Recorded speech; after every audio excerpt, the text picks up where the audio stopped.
नमस्कार दोस्तों, स्वागत है आप सभी का आपके अपने YouTube channel Shyam class study में। साथियों, आज के इस वीडियो में दिल्ली पुलिस भर्ती परीक्षा 2023 में पूछे जाने वाले जीके जीएस के अति महत्वपूर्ण प्रश्नों का प्रैक्टिस सेट लेकर के आया हूं, जो आने वाली दिल्ली पुलिस भर्ती परीक्षा 2023 के लिए अत्यंत महत्वपूर्ण प्रैक्टिस सेट होने वाले हैं। तो साथियों, जैसा कि आप लोग जानते हैं कि दिल्ली पुलिस भर्ती परीक्षा में जीके जीएस 50 नंबर की आने वाली, और उन 50 नंबरों में से सभी अभ्यर्थियों का टारगेट है कि वो 40 से 45 स्कोर जरूर करें। तो वही आपको 40 से 45 स्कोर कराने के लिए आपको लगातार प्रैक्टिस सेट करने होंगे, क्योंकि प्रैक्टिस सेट एक ऐसा जरिया है जिससे अभ्यर्थी को उनकी तैयारी पता लग पाती है और ये पता चल जाता है कि अभ्यर्थी उस प्रैक्टिस सेट में कितने प्रश्न सही कर पा रहा है। तो साथियों, आज के प्रैक्टिस सेट को पूरा करिएगा। प्रैक्टिस सेट को पूरा करने के बाद आपको अपना स्कोर कमेंट बॉक्स में शेयर करना और बताना है कि आपने हमारे इस प्रैक्टिस सेट में कितने प्रश्न सही किए हैं। प्रैक्टिस सेट पसंद आए तो वीडियो को आप लाइक कर देना। चैनल को आपने अभी तक सब्सक्राइब नहीं किया होगा तो प्लीज़ चैनल को आप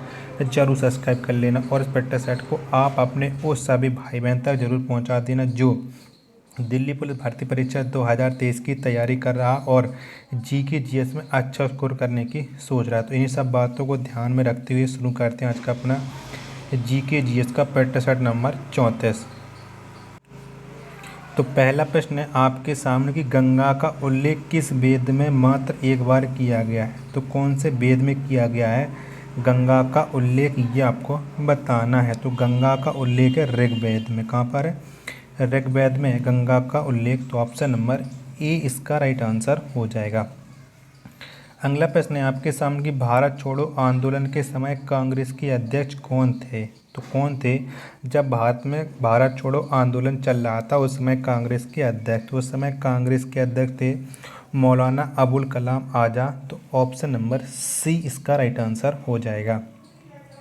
अगला प्रश्न है आपके सामने कि आत्मसम्मान आंदोलन के जनक कौन थे। तो कौन थे आत्मसम्मान आंदोलन के जनक? तो इसके जनक थे Ramaswamy Naicker. Option number B इसका राइट आंसर हो जाएगा। अगला प्रश्न है आपके सामने कि पिंडारियों के उन्मूलन का श्रेय किन्हें जाता है। तो किनको जाता है पिंडारियों के उन्मूलन का श्रेय? तो ये श्रेय जाता है लॉर्ड हेगिस्टन्स को। ऑप्शन नंबर ए इसका राइट आंसर हो जाएगा। अगला प्रश्न है आपके सामने कि भक्ति आंदोलन के जन्मदाता कौन थे। तो कौन थे भक्ति आंदोलन के जन्मदाता, ये आपको बताना है। तो इसके जन्मदाता थे रामानुजाचार्य। कौन? रामानुजाचार्य थे भक्ति आंदोलन के जन्मदाता। ऑप्शन नंबर बी इसका राइट आंसर हो जाएगा। अगला प्रश्न है आपके सामने कि भारत की सीमा सबसे ज़्यादा किस देश से लगी है। तो कौन से देश से लगी है भारत की सबसे ज़्यादा सीमा? तो ये लगी है बांग्लादेश से। तो इसका राइट आंसर हो जाएगा ऑप्शन नंबर डी। नेक्स्ट प्रश्न है आपके सामने कि निकोबार की सबसे ऊंची चोटी कौन है। तो कौन सी है निकोबार की सबसे ऊंची चोटी? तो ये माउंट धूलियर निकोबार की सबसे ऊंची चोटी। ऑप्शन नंबर सी इसका राइट आंसर हो जाएगा। नेक्स्ट प्रश्न है आपके सामने कि मदुरई किस नदी के किनारे स्थित है। तो कौन सी नदी के किनारे स्थित है मदुरई, ये आपको बताना है। तो ये स्थित है बैगई नदी किनारे। कहाँ पर? बैगई नदी किनारे स्थित है मदुरई। ऑप्शन नंबर ए इसका राइट आंसर हो जाएगा। आपको कमेंट बॉक्स में कमेंट करके बताना कि मदुरई शहर कौन से राज्य में पड़ता है। अगला प्रश्न है आपके सामने कि भारत में काली मिर्च की खेती सर्वाधिक कहाँ होती है। तो कहाँ पर होती है भारत में काली मिर्च की खेती सबसे ज़्यादा? तो ये होती है केरल राज्य में। ऑप्शन नंबर डी इसका राइट आंसर हो जाएगा।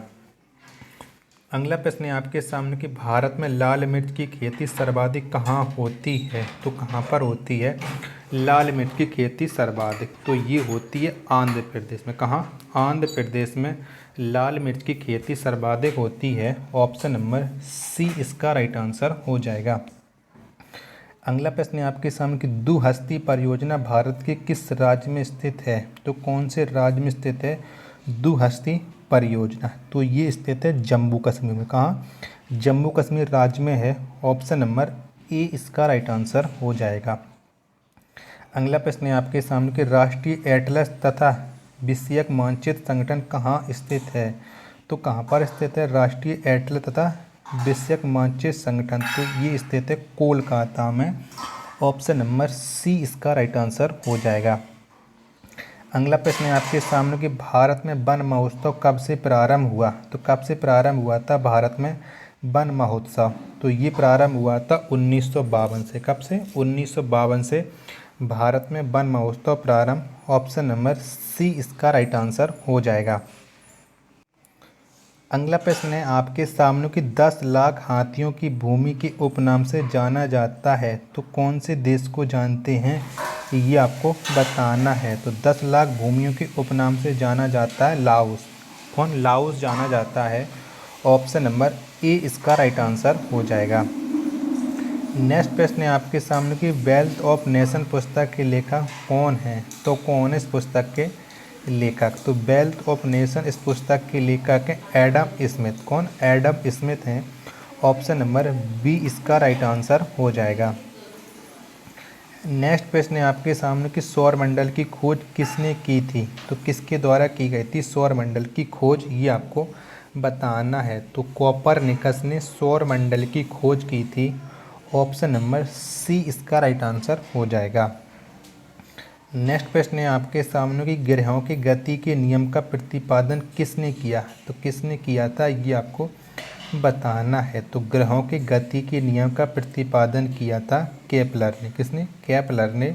ऑप्शन नंबर ए इसका राइट आंसर हो जाएगा। अगला प्रश्न है आपके सामने कि सी ऑफ ट्रिक्वेलिटी कहाँ पर स्थित है? तो कहाँ पर स्थित है सी ऑफ ट्रिक्वेलिटी, ये आपको बताना है। तो ये स्थित है चंद्रमा पर। कहाँ पर है? चंद्रमा पर है। तो ऑप्शन नंबर सी इसका राइट आंसर हो जाएगा। अगला प्रश्न है आपके सामने कि चीन का मैनचेस्टर किसे कहा जाता है? तो किसको कहते हैं चीन का मैनचेस्टर? तो ये कहते हैं शंघाई को चीन का मैनचेस्टर। ऑप्शन नंबर डी इसका राइट आंसर हो जाएगा। अगला प्रश्न है आपके सामने कि भारत की आकृति कैसी है? तो कैसी है भारत की आकृति, ये आपको बताना है। तो भारत की आकृति है चतुष्कोणीय। कैसी? चतुष्कोणीय है भारत की आकृति। ऑप्शन नंबर ए इसका राइट आंसर हो जाएगा। अगला प्रश्न है आपके सामने कि नेशनल वुड फॉसिल पार्क कहाँ पर स्थित है? तो कहाँ पर है, ये आपको बताना है। तो नेशनल वुड फॉरेस्ट ये पार्क स्थित है जैसलमेर में। कहाँ पर है? जैसलमेर में है। ऑप्शन नंबर बी इसका राइट आंसर हो जाएगा। अगला प्रश्न है आपके सामने महापद्म नंद को क्या कहा जाता था? तो क्या कहते थे महापद्म नंद को? तो इसे कहा जाता था उग्रसेन। ऑप्शन नंबर सी इसका राइट आंसर हो जाएगा। अगला प्रश्न है आपके सामने सुदर्शन झील का पुनरुद्धार किसने करवाया? तो किसके द्वारा करवाया गया था सुदर्शन झील का पुनरुद्धार? तो ये करवाया था सुदर्शन झील का पुनरुद्धार स्कंदगुप्त ने। किसने? स्कंदगुप्त ने। ऑप्शन नंबर सी इसका राइट आंसर हो जाएगा। अगला प्रश्न है आपके सामने कि अभिलेखों का अध्ययन क्या कहलाता है? तो क्या कहा जाता है अभिलेखों के अध्ययन को? तो इसे कहा जाता है इपिग्राफी। क्या? इपिग्राफी अभिलेखों के अध्ययन को कहते हैं। ऑप्शन नंबर ए इसका राइट आंसर हो जाएगा। अगला प्रश्न है आपके सामने कि विश्व का पहला विद्यालय तक्षशिला में कब स्थापित हुआ? तो कब स्थापित हुआ था तक्षशिला, ये आपको बताना है। तो तक्षशिला की स्थापना हुई थी 700 ईसा पूर्व। ऑप्शन नंबर बी इसका राइट आंसर हो जाएगा। ये विश्व का पहला विद्यालय था। अगला प्रश्न है आपके सामने कि इंडिया गेट के मध्य अमर जवान ज्योति कब से जल रहा है? तो कब से जल रहा है अमर जवान ज्योति, ये आपको बताना है। तो ये 1971 से। कब से? 1971 से अमर जवान ज्योति जल रहा है। ऑप्शन नंबर सी इसका राइट आंसर हो जाएगा।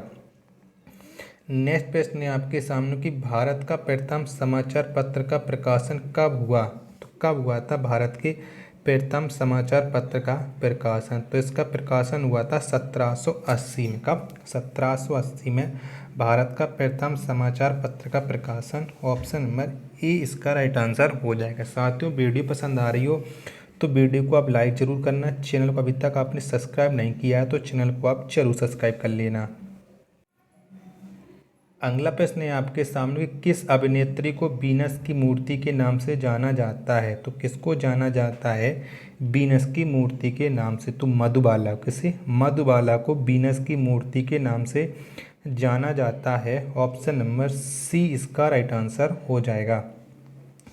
अगला प्रश्न है आपके सामने कि भारत तथा चीन के बीच पंचशील समझौता पर हस्ताक्षर कब हुआ। तो कब हुआ था ये आपको बताना है। तो भारत तथा चीन के बीच पंचशील समझौता पर 29 अप्रैल 1954 में समझौता पर हस्ताक्षर हुए थे। ऑप्शन नंबर बी इसका राइट आंसर हो जाएगा। नेक्स्ट प्रश्न है आपके सामने कि एशियन डेवलपमेंट बैंक की स्थापना किस वर्ष हुई। तो कब हुई थी ये आपको बताना है। तो एशियन डेवलपमेंट बैंक की स्थापना हुई थी 1966 में। कब? 1966 में एशियन डेवलपमेंट की स्थापना। ऑप्शन नंबर डी इसका राइट आंसर हो जाएगा। नेक्स्ट प्रश्न है आपके सामने कि डीएनए जांच केंद्र कहाँ है। तो कहाँ पर है डीएनए जांच केंद्र। तो ये है हैदराबाद में। कहाँ? हैदराबाद में है डीएनए जांच केंद्र। ऑप्शन नंबर सी इसका राइट आंसर हो जाएगा। अगला प्रश्न है आपके सामने कि बौद्ध धर्म मानने वालों की संख्या सबसे अधिक किस राज्य में है। तो कौन से राज्य में है बौद्ध धर्म मानने वाले लोग। तो ये है सबसे ज़्यादा महाराष्ट्र राज्य में। किसमें? महाराष्ट्र राज्य में बौद्ध धर्म को मानने वाले सबसे ज़्यादा लोग हैं। ऑप्शन नंबर बी इसका राइट आंसर हो जाएगा। अगला प्रश्न है आपके सामने कि लंदन में स्थित इंडिया हाउस की स्थापना किस वर्ष की गई। तो कब हुई थी ये आपको बताना है। तो लंदन में स्थित इंडिया हाउस की स्थापना हुई थी 1905 में। कब? 1905 में हुई थी। ऑप्शन नंबर बी इसका राइट आंसर हो जाएगा। अगला प्रश्न है आपके सामने कि लव म्यूजियम किस देश में है। तो कौन से देश में है लव म्यूजियम। तो ये स्थित है फ्रांस में। कहाँ पर? फ्रांस में है। ऑप्शन नंबर डी इसका राइट आंसर हो जाएगा। अगला प्रश्न है आपके सामने कि यूनिसेफ दिवस कब मनाया जाता है। तो कब मनाते हैं यूनिसेफ दिवस। तो ये मनाते हैं प्रत्येक वर्ष 11 दिसंबर को यूनिसेफ दिवस। ऑप्शन नंबर ए इसका राइट आंसर हो जाएगा। नेक्स्ट प्रश्न है आपके सामने कि द इनर साइडर पुस्तक के लेखक कौन हैं। तो कौन है इस पुस्तक के लेखक ये आपको बताना है। तो द इनर साइडर इस पुस्तक के लेखक हैं पीबी नरसिम्हा राव। कौन? पीबी नरसिम्हा राव हैं। ऑप्शन नंबर सी इसका राइट आंसर हो जाएगा। अगला प्रश्न है आपके सामने कि चोल शासकों की भाषा क्या थी। तो कौन सी थी चोल शासकों की भाषा। तो इनकी भाषा थी तमिल। क्या? तमिल थी चोल शासकों की भाषा। ऑप्शन नंबर डी इसका राइट आंसर हो जाएगा।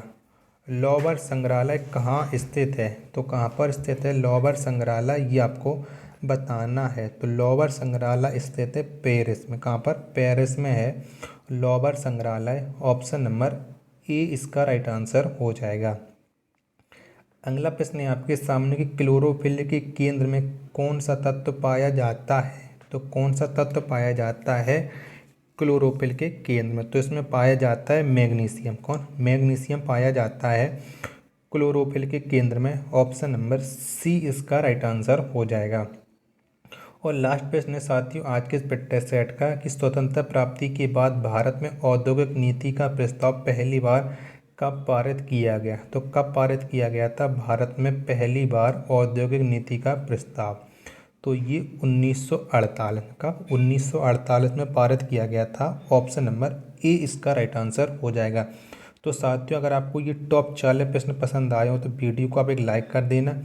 चैनल को आपने अभी तक सब्सक्राइब नहीं किया है तो चैनल को आप जरूर सब्सक्राइब कर लेना। इसी तरह के प्रैक्टिस सेट आपको हमारे यूट्यूब चैनल पर बराबर कराए जा रहे हैं। और जब तक आपका दिल्ली पुलिस भर्ती परीक्षा 5 दिसंबर 2023 को समाप्त नहीं हो जाती उस दिन तक आपको लगातार प्रैक्टिस सेट ही कराए जाएंगे। तो इन्हीं सब बातों को ध्यान में रखते हुए मिलते हैं अपने नेक्स्ट वीडियो तथा नेक्स्ट प्रैक्टिस सेट में। तब तक के लिए धन्यवाद। जय हिंद मेरे प्यारे साथियों।